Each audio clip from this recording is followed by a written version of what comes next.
Olá, turma, tudo bem com vocês? Vamos dar continuidade aos nossos estudos. Hoje vamos trabalhar especificamente a questão da ética kantiana, né? A deontologia kantiana. Vamos entender um pouquinho o que se entende com essa ideia, né? Nós estamos trabalhando essa ideia de valores éticos desde lá dos clássicos, né, até agora o período moderno, do qual nós estamos percebendo algumas peculiaridades de cada pensador sobre o mesmo tema, porém, tá, peculiaridades que vão convergir para o mesmo ideal, o mesmo propósito, tá? Aquele primeiro propósito lá da ética, lá de Sócrates, né? A ideia de possibilitar a ética seria a ideia de possibilitar o ser humano de viver de uma forma adequada no meio social, né? É claro que cada um com as suas perspectivas, a sua realidade histórica, tá? Porém, com princípios iguais, né? Preposições diferenciadas, porém para se alcançar um mesmo propósito, tá? Então vamos lá com Immanuel Kant, e antes de trabalharmos o autor de fato, vamos entender um pouquinho sobre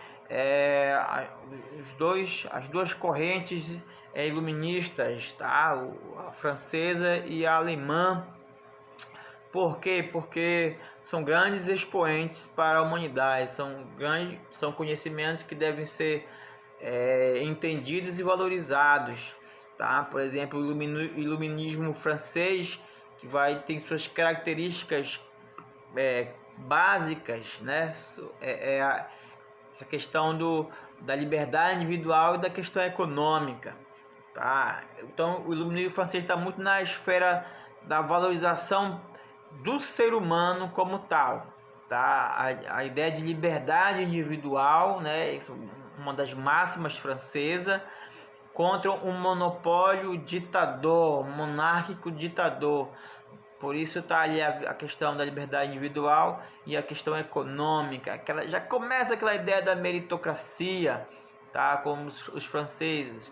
Embora meio tímida, mas já se dá. Cada um poderia trabalhar e conseguir aquilo que deseja através do trabalho digno, né? de uma ordem social igual, né? Igualitária para todos. Tá? Depois, outra característica básica seria a valorização do ser humano, né? A questão antropocêntrica. Tá? O ser humano com as suas potencialidades. Não existe mais essa ideia de sangue azul, nada disso. Todos somos iguais e todos nós fazemos política, fazemos arte, literatura, enfim, tá? Tudo isso é uma valorização do ser humano como tal. Tá?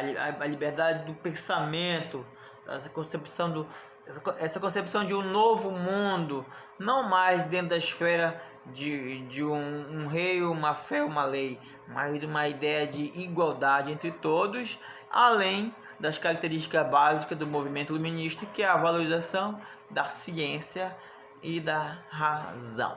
Beleza? Então aí algumas características básicas do iluminismo francês, que vai ser um pouquinho diferenciada daquilo que se entende do iluminismo alemão, porque o nosso autor, Immanuel Kant, ele é alemão, ele tá inserido dentro desse contexto histórico aqui. Os alemães não vão trabalhar muito, não vão se adentrar muito na ideia da arte, da política e etc. Eles vão centralizar mais os seus esforços na ciência, claro, na razão, tá? Com uma vertente bem peculiar, a epistemologia, isto é, como é possível entender o conhecimento? É possível conhecer o conhecimento, aprender o conhecimento? É possível dizer o que é o conhecimento? Então tá aí a grande sacada dos alemães, né? A questão epistemológica, né? A teoria que estuda o conhecimento, até quanto eu posso conhecer aprender. E o que isso traz para mim e para a humanidade? Tá? E uma outra vertente é justamente a questão da intuição, isto é, a valorização da metafísica, isto é, da espiritualidade. Tá? Só pensar no algo sobrenatural já é algo extraordinário, isto é, eu consigo acessar ideias de algo que eu nem sei, que eu não consigo ver, mas a minha capacidade de conhecer, a minha inteligência, a minha capacidade racional já me faz criar conceitos sobre isso. Então ele ratifica aqui a ideia que vai trabalhar muito essa questão de se entender a fé de uma forma racionalizada. É uma coisa que todo mundo deveria sacar, né? Tenho fé, mas a tua fé ela é pautada em quê? No sentimentalismo ou ela é pautada na razão, na racionalidade? Tá? Se for pautada na racionalidade, tá tudo bem. Se for pautada em outras coisas, sentimentalismo, etc., você não vai se encontrar de fato, né? Vai ficar pulando um para o outro, ou vai chegar à ideia do extremismo, né? Que é inteiramente equivocado, né? Os extremistas, né? Em todas as religiões. Então esses caras vêm trabalhar essa ideia, essa valorização, tá? De entender o conhecimento e valorizar a questão da metafísica. Beleza. Aí são as características peculiares do pensamento do movimento iluminista alemão, do qual o nosso pensador está inserido e vai trabalhar essas questões. Porém, a nossa temática é a ética, então não vamos nos perder sobre o tema principal, ética. Tá? Daqui o nosso autor, ele vai dizer duas coisas me enche a alma de crescente admiração e respeito.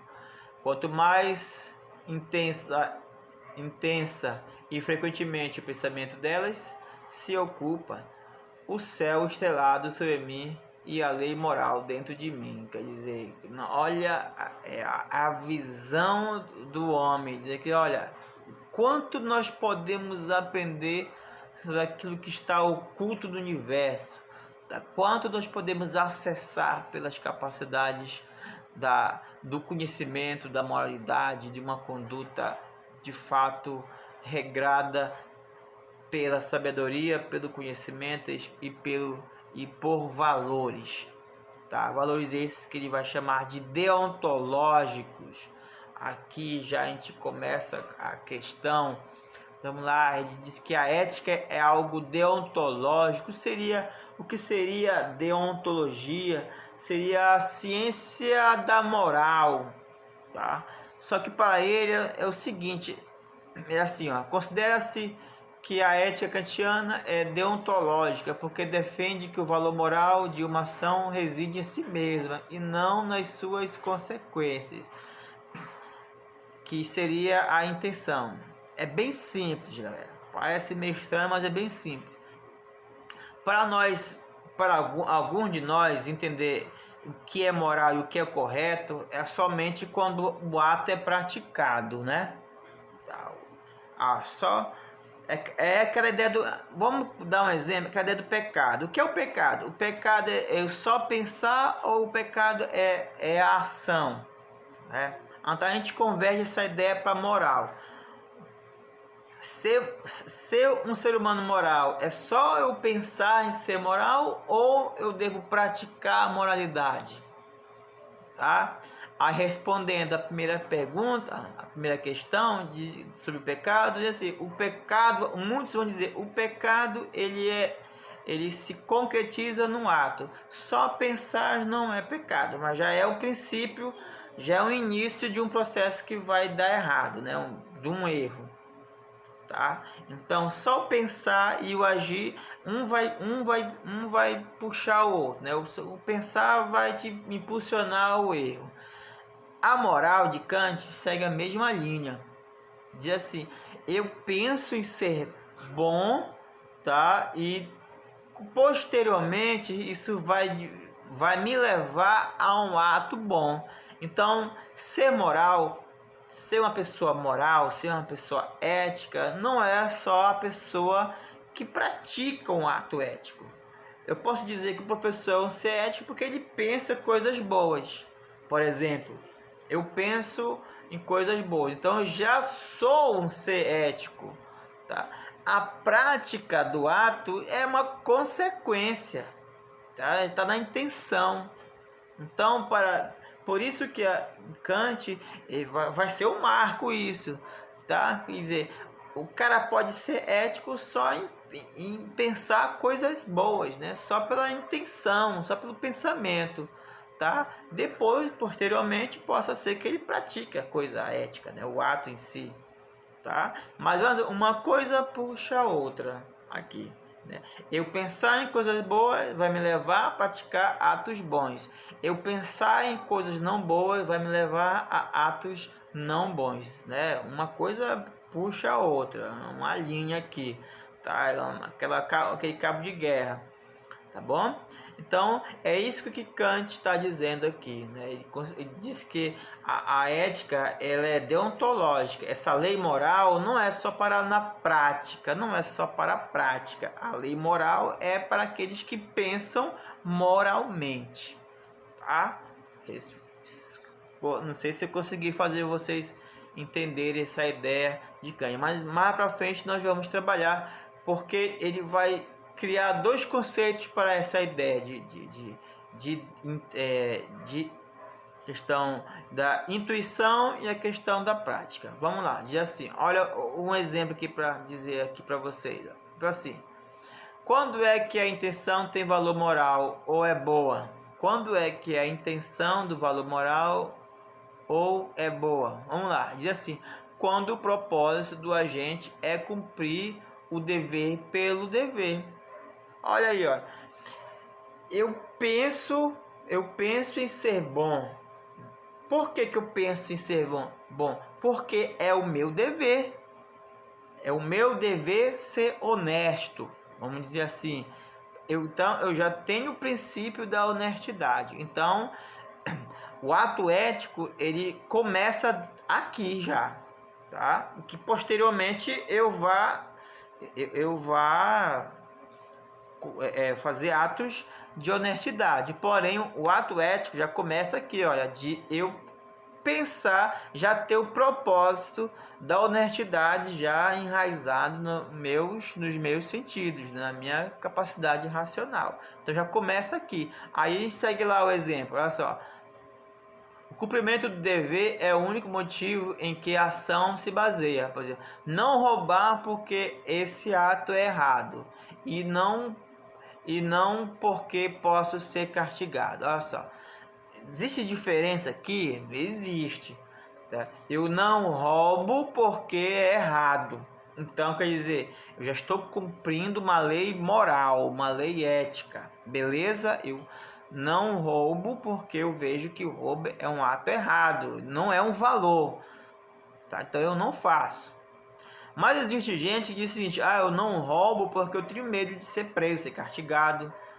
Essa pessoa do segundo exemplo já é suspeita, porque ele não faz porque ele tem medo de represálias. Mas que se ele tivesse a oportunidade e ele percebesse que provavelmente ele não ia sofrer castigo, se entende que ele já tem os princípios éticos dele não estão bem equilibrados, né?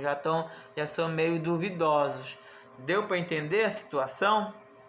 Tá? Então, ele diz o seguinte, devemos valorizar os princípios éticos, né, na questão do entendimento, como virtude racionalizada. Tá? Eu sei o que é o certo, eu sei o que é errado, então eu não faço errado porque não é um valor. Pronto. Está afirmado. Então eu não roubo porque é errado, o erro é feio, é crime, dá castigo, mas eu não faço não por isso. Eu faço porque eu tenho consciência que o ato ele é antiético, ele é imoral.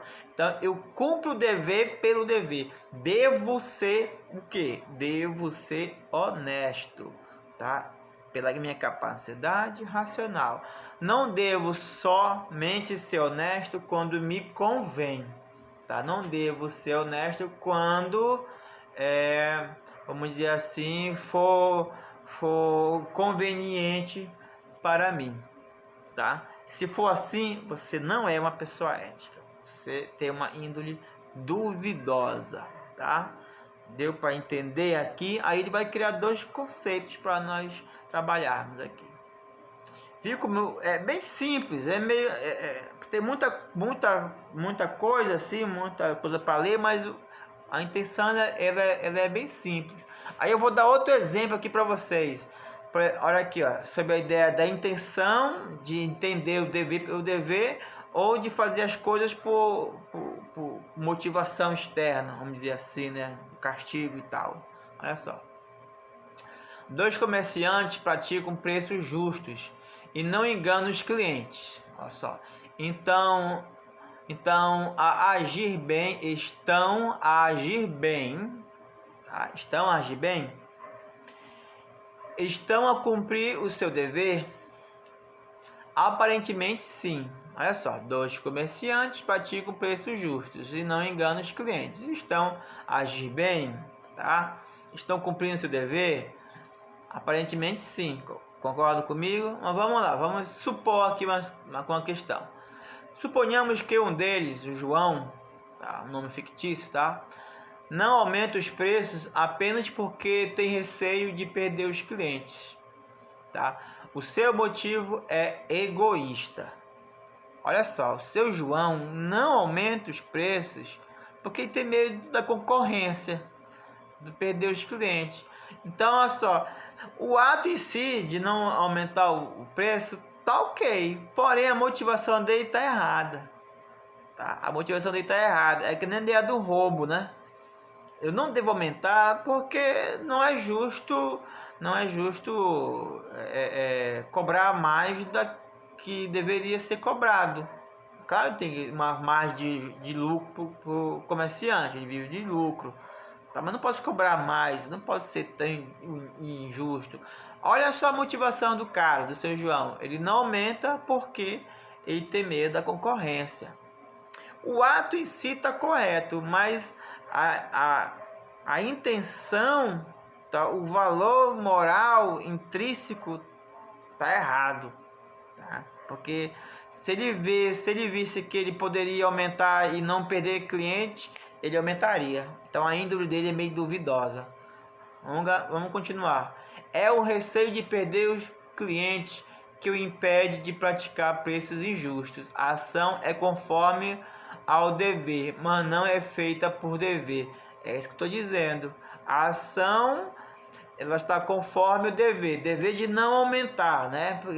Porque ele tem medo de perder os clientes. Então, a intenção de virtude não é egoísta e não pelo dever, tá? E não feita por dever, isto é, não aumentar para não explorar o cliente.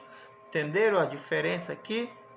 Mas ele está praticando um ato que até a princípio está correto, porém virtualmente, questão de virtude, o ato dele é meio duvidoso, tá? É meio duvidoso. Olha só, as duas ações exteriormente, vamos lá. Suponhamos, outro exemplo, me perdi aqui. Suponhamos agora que o outro comerciante, o Vicente, não aumenta os preços por julgar que a sua obrigação moral consiste em agir de forma justa. A sua ação é feita por dever. Olha só, João não aumenta por medo da concorrência, tá? Mas ele não aumenta. E o Vicente não aumenta porque acha que aquele preço é justo. Então, ele está fazendo a ideia do dever por dever. Tá? Os dois atos estão corretos de não aumentar, porém as motivações de um para o outro modificam.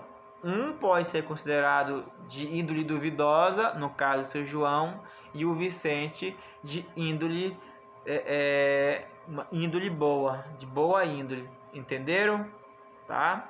Mas os dois não aumentam. Mas se tiver uma possibilidade do João aumentar e não perder clientes, ele poderia aumentar os preços, aí ele estaria cometendo um ato imoral, né?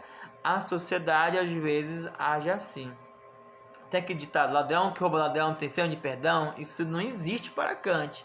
Tudo é roubo, tudo é valor, tudo é ser antiético, tá? As duas ações exteriormente semelhantes têm a mesma consequência. Qual é? De não aumentar o preço.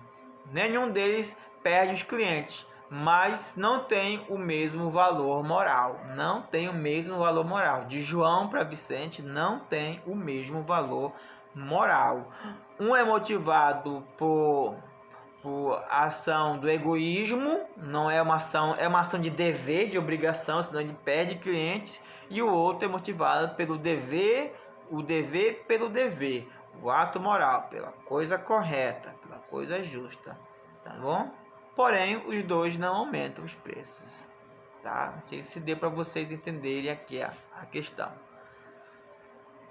Continuando, a lei moral e o dever. A lei diz qual é a forma correta de cumprir o dever, tá? Às vezes a lei nos obriga, às vezes as pessoas são motivadas pela força da lei, correto? Ah, tem que estudar, porque senão vai o quê? Não vai passar de final do ano e não vai ter a viagem prometida, não vai ganhar a bicicleta no final do ano, enfim, as motivações. Aí você cumpre as coisas. Não estudar por dever ser, né? Dever ser estudante. Não, você trabalha motivado por uma premiação ou outra coisa qualquer. O princípio ético fundamental que exige o princípio ético fundamental que exige que eu cumpra o dever por dever, sem qualquer outra intenção ou motivo, a motivação. Então, tipo assim, para Kant, o ideal é cumprir as coisas por dever ser honesto, dever estudar, não por motivações externas, não por força de lei, de regra. Tem que fazer, senão você vai sofrer sanções da lei. Estão entendendo a ideia de Kant sobre o que é a lei moral, né? Que começa dentro da nossa capacidades intelectuais. Beleza. Aí ele trabalha dois conceitos sobre praticar as coisas, os atos bons, por obrigação da lei, por força de lei, e praticar atos por dever ser, por princípio, por virtude. Beleza. Quais são esses dois conceitos? Um ele chama de conceito de imperativo categórico e o outro ele chama de imperativo hipotético, tá? Qual seria a diferença entre um e o outro? Olha só, o cumprimento do dever como imperativo categórico diz o seguinte: o cumprimento do dever é uma ordem não condicionada pelo que de satisfatório ou proveitoso pode resultar no seu cumprimento. A palavra imperativo quer dizer obrigação, com a palavra categórico, Kant está se referindo à obrigação absoluta que temos sempre. Então, imperativo categórico é aquela ideia do dever ser, tá?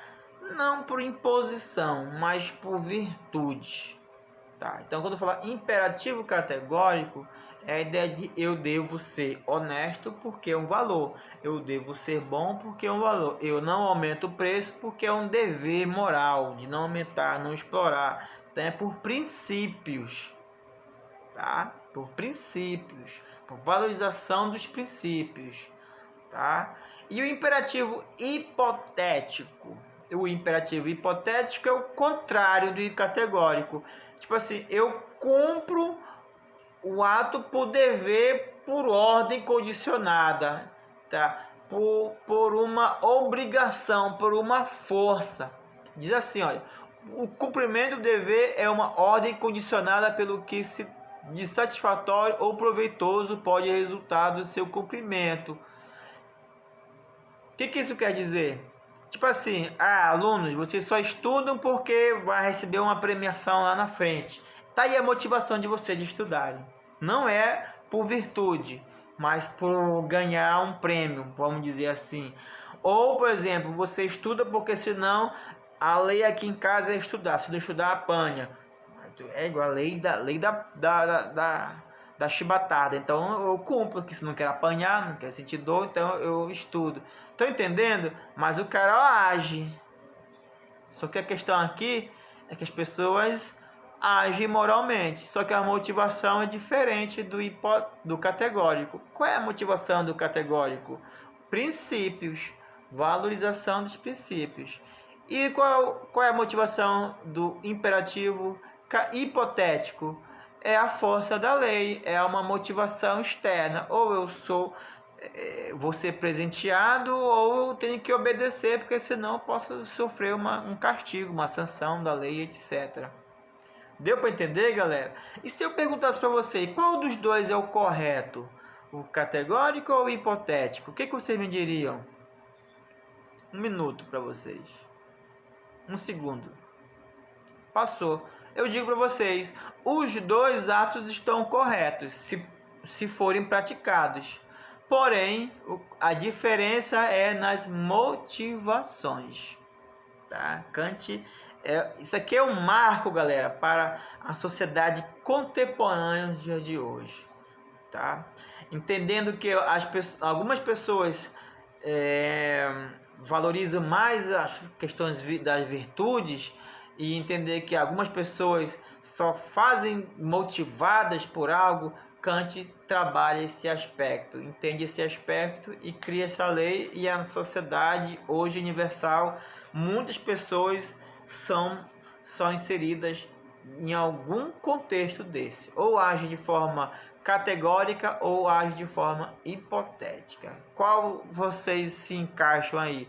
Vocês só estudam por obrigação, ou uma recompensa, ou por meio de apanhar, ou estudam porque entende que é um valor, né? A ideia do dever, devo ser estudante, devo valorizar a educação. Aí é com vocês. Deu para entender a ideia do imperativo categórico e do imperativo hipotético? Beleza, turma. Tá aí para vocês. Tá? Aí aqui vamos só ressaltar mais ainda, né, a prática da justiça, né, do categórico por justiça, por valorização da valorização do ser humano, eu como ser humano, valorização do ser humano, o outro, né, e o hipotético da valorização do eu e valorização também do outro ser humano, mas por força da obrigatoriedade, de um código, né? Devo obedecer o código. Por isso que nós temos códigos, né? O Código de Lei de Trânsito, o Código Penal, o Código Jurídico, e tem um bocado de leis aí que se não tivesse... Já pensou numa sociedade em que eu dissesse assim, olha, vamos fazer as coisas de acordo com as nossas virtudes, e não existisse lei, polícia, nada? Como é que seria a sociedade? Não sei, talvez seria bem punk, né? Então, é necessário a valorização da virtude, os ensinamentos virtuosos racionalmente, e é necessário uma lei, porque tem gente que só funciona, como dizia meu antigo professor de filosofia do direito, tem gente que só funciona na chibatada, né, no chicote, apanhando. Tem gente que funciona assim, no cinturão, na chibatada, ele dizia. O professor William da Reis, um grande jurista aqui de Belém do Pará. Acho que é até falecido já. Então tá aí, galera. Aí o livro vai trabalhar alguns exemplos e eu coloquei, né, alguns exemplos para vocês sobre a questão da lei seca, né? Tem uma crítica de Habermas, a crítica de Habermas à ética kantiana, que Habermas não vai concordar muito, né, com essa ideia do hipotético, né? Do categórico, né? Porque ele diz que os seres humanos, assim como ele concorda com Aristóteles, ele diz que os seres humanos só agem por força da lei, da prática, da ação, né? E para eles agir assim, ele vai valorizar a questão do conhecimento. Olha, alguém vai saber obedecer à lei porque ele entende racionalmente. Ele disse que o ser humano, a virtude maior do ser humano é a capacidade de aprender. Então tem que ter uma boa educação, uma boa estrutura para que faça que o ser humano entenda a lei não como uma imposição, mas entenda a lei como um caminho que deve ser seguido. Essa é a crítica de Habermas para Kant, mas ninguém vai se atentar muito a isso aqui não. Bom, aí vamos para vir lá para Kant, a questão da lei seca, né? Quer dizer assim, a lei seca. O que diz a lei seca, galera? Não, o motorista, após ingerir bebida alcoólica, não pode ingerir, né? Se você vai dirigir, não beba. Então, e tem penalidade. Por que as pessoas teimam ainda? Né? Porque falta aqui, segundo o nosso amigo Kant, falta aqui a ideia da virtude, do princípio da virtude racionalizada. Tá? Eu tenho a lei, olha só, eu tenho a lei, porém muitos obedecem. Tá? Uns obedecem por virtude, entender que se ingerir bebida alcoólica e dirigir pode causar um acidente, eu posso me matar alguém, posso acabar com a minha família, enfim, posso me ferir, né? E outros entendem que, mas não tem nenhum guarda aqui, então tá beleza, vou tomar uma cervejinha e vou dirigir porque não tem nenhum guarda e tal. Né? Isso acontece? Acontece. Então, e tem outros que ainda dizem o seguinte: não vou beber porque o Detran tá bem ali, tá? Os guardas tem uma blitz bem ali, então não vou poder beber. Se não tivesse, ele ia beber? Ia, né? Aí, a questão de virtude. Tem esses três fenômenos que acontecem em nossa sociedade, né? Mas a lei é bem clara, ela vem para defesa da vida. Aí as pessoas não entendem a virtude da lei, né? O cara que prega o imperativo categórico, ele vai ver como uma virtude. O cara que prega o imperativo hipotético, ele pode de vez em quando escapar, né? Tá? Ele pode de vez em quando, se não tem blitz, então vou tomar uma, eu bebo só umas duas, não vai fazer mal a ninguém, e acaba quebrando, e que ele não entende, tá? Ou ele pode ir para algum lugar e tá cheio de policial, cheio de blitz, e dizer, caramba, não posso beber porque tem blitz, né? Porque senão ia tomar uma. Vocês estão entendendo como é a índole do ser humano? Tá aí, pessoal, é assim. Qual é a função destas fórmulas? É fazer com que as pessoas entendam e cometam atos éticos, tá? O propósito aqui, tanto do categórico como hipotético, é fazer com que as pessoas tenham a atitude correta, ou por virtude ou por imposição, mas que ajam corretamente, que aí todos nós agradeceremos essa sua atitude, tá? Como foi para vocês, as duas estão corretas? Estão, motivações diferentes, mas os dois estão corretos, né? Aí eu pauto na lei seca, né? Não bebo porque vejo que é uma virtude, vai salvar a minha vida, posso tirar a vida de outro, então é uma virtude. E não bebo porque está cheio de guarda, então não faço. Então os dois atos foram atos éticos e morais, porém com motivações diferenciadas. Aí a gente finaliza, tá? Faço a leitura do livro de vocês, tá bom? Eu espero ter ajudado nas explicações. Então, até a próxima aula. Seja um bom condutor e respeite a sinalização, respeite o valor das coisas, tá? Beleza, galera? Até a próxima. Tchau.